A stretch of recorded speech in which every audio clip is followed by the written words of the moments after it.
So today we're diving into what happens when a religion's divine plan, well, when it seems to just break.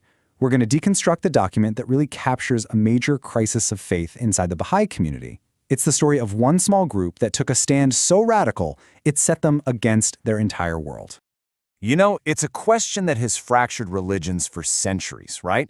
When that line of authority is suddenly gone, how do the faithful find their way forward?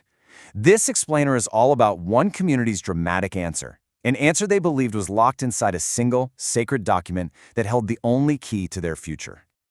Okay, so to really get what's going on here, we have to start with this foundational concept from our source material.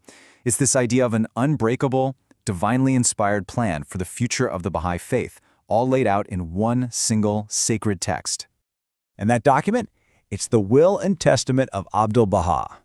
Now, the source we're looking at describes it as way more than just an important text. It calls it the divine charter of the faith. It argues this will is the actual blueprint for a new world order, and its authority is absolute, unchangeable, for at least 1,000 years.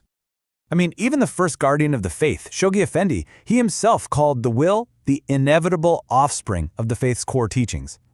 According to our source, that's not just some poetic phrase. It means that every single institution created by that will, and especially the guardianship, is an essential, non-negotiable part of God's plan.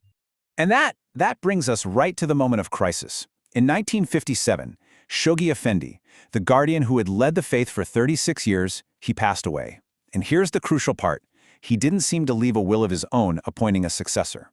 For a faith built on a divinely ordained charter for succession, this was, well, it was a cataclysm. So in all the confusion that followed, most of the Baha'i world tried to figure out a way to keep the faith going without a living guardian.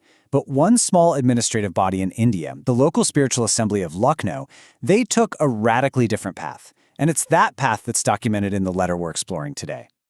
This right here, this is the resolution they passed just days after Shoghi Effendi's death.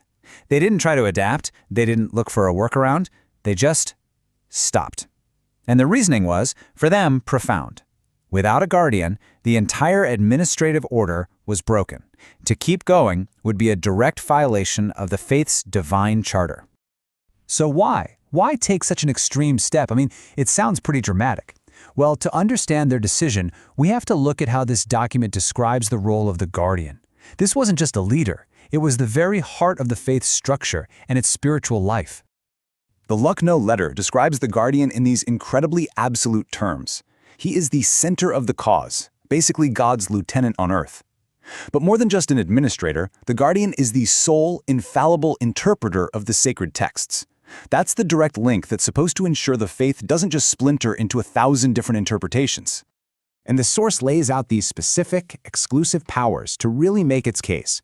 The guardian sits on God's throne. He can't be removed. He's the only one who can appoint the high-ranking hands of the cause, and he is the permanent head of the faith's supreme governing body. So the takeaway is crystal clear.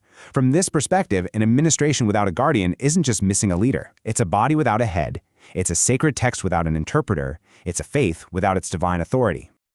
Okay, and this is where the argument takes a really fascinating turn. The letter claims the entire Baha'i world was wrong. A successor had been appointed. The problem, it says, was that the believers were all looking in the wrong place and in the wrong way, blinded by their own expectations. See, the source argues that most Baha'is expected Shoghi Effendi to name his successor in a will, just like he'd been appointed. But it points out that the will and testament actually says the guardian has to appoint his successor in his own lifetime. They also expected a blood relative, but the text allows for another branch, which could mean any faithful male believer. These misconceptions, the letter argues, created a kind of veil. So here it is. Here's the source's extraordinary claim, step by step. First, back in 1951, Shoghi Effendi creates the International Baha'i Council, calling it the embryo of the faith's future supreme body.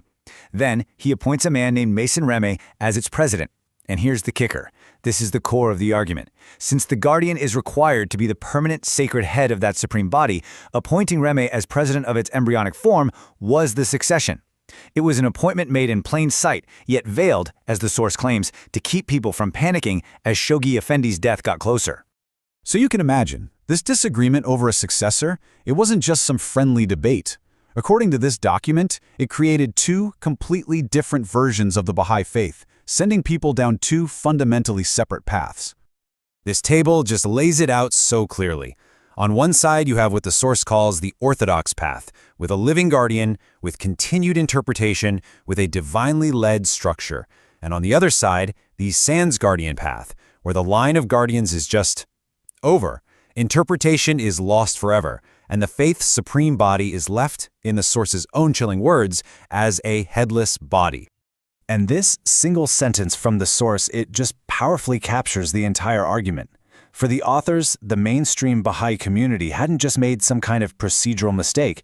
They had embraced a guardianless faith, which, from this point of view, was a complete and catastrophic deviation from the divine plan. So in the end, this document isn't just an explanation, it is an urgent call to action. It's a plea to the rest of the Baha'i world to recognize what its authors saw as a terrible error and to come back to the true faith, a faith defined by the authority of a living guardian. And so, we're left with this really profound question that goes way beyond this one specific story. When a sacred text, believed to be permanent, crashes into an unexpected human reality, who gets to decide the path forward? And how can anyone be truly certain which path is the one that honors the original vision?